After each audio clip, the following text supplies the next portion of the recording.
Hi guys, I'm Tom Gardini, and today we're going to be talking about NIL funding as well as the transfer portal in college sports and Division I athletes. So NIL funding is the first thing we'll talk about, and NIL is name, image, likeness, which is the way that athletes get to make money off their rights of name, image, and likeness throughout college sports.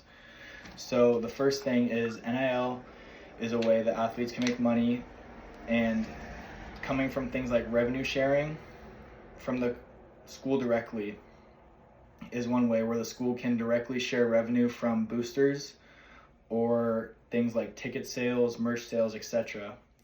And then another way is that the money from the program that they have just goes straight to the athletes for recruiting, and also guys that transfer in can get offered certain amounts of money to commit to the school on top of their academic and athletic scholarships.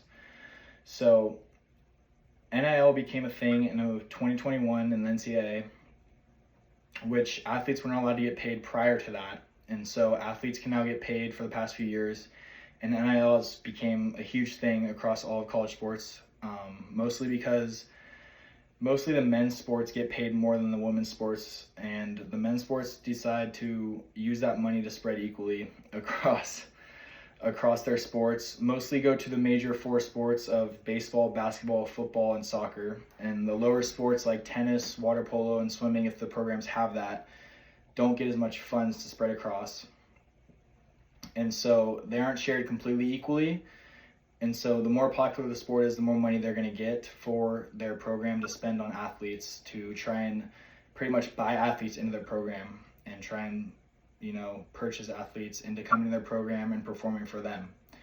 So certain people get paid certain amounts, and it works like pretty much almost like professional sports. Like the better you are, the more you're going to get paid. Like it gets to the point where some athletes are getting paid millions of dollars on top of their scholarship. So they're getting a full ride scholarship, they're getting their school paid for, they're getting the housing paid for, and then on top of that they're getting close to hundreds of thousands of dollars for sports to play on top of their academic scholarships. So mostly that happens in football because football brings in more revenue than other sports. So football, depending on how big of a school your school is, it'll be football and then pretty much basketball and then baseball, depending on the performance of your sport for your school.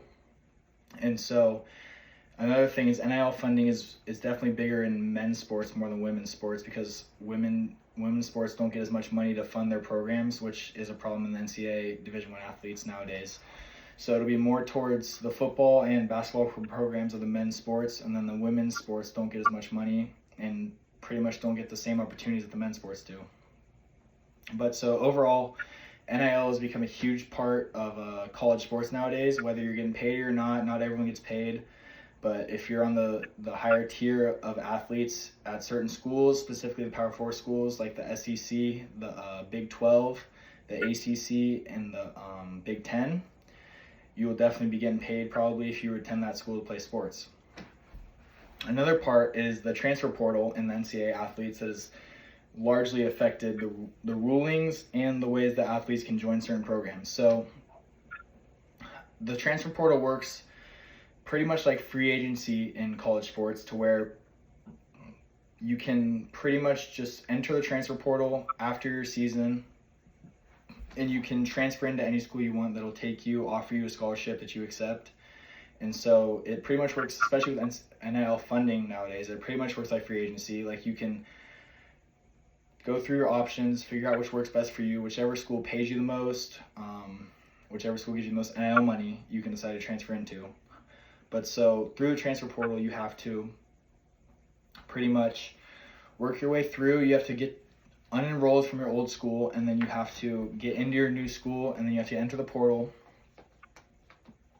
which then gives you the opportunity to call coaches from other schools, as well as look out your opportunities and see what happens. So the transfer portal has definitely become a huge part, and more athletes are taking the opportunity to search through schools pretty much like free agency and see what fits best for them, whether that's they go to a school for 1 year and then transfer to another school and then transfer to another school. You can transfer as many times you want, and you can enter the portal as many times you want. But so it's a huge part of college sports nowadays, and it keeps getting larger and larger every single year. As about last year, about 2,000 players entered the college baseball portal, and this year in 2026, about 3,500 players enter the portal. So every year the pot keeps getting bigger and bigger of players entering the portal.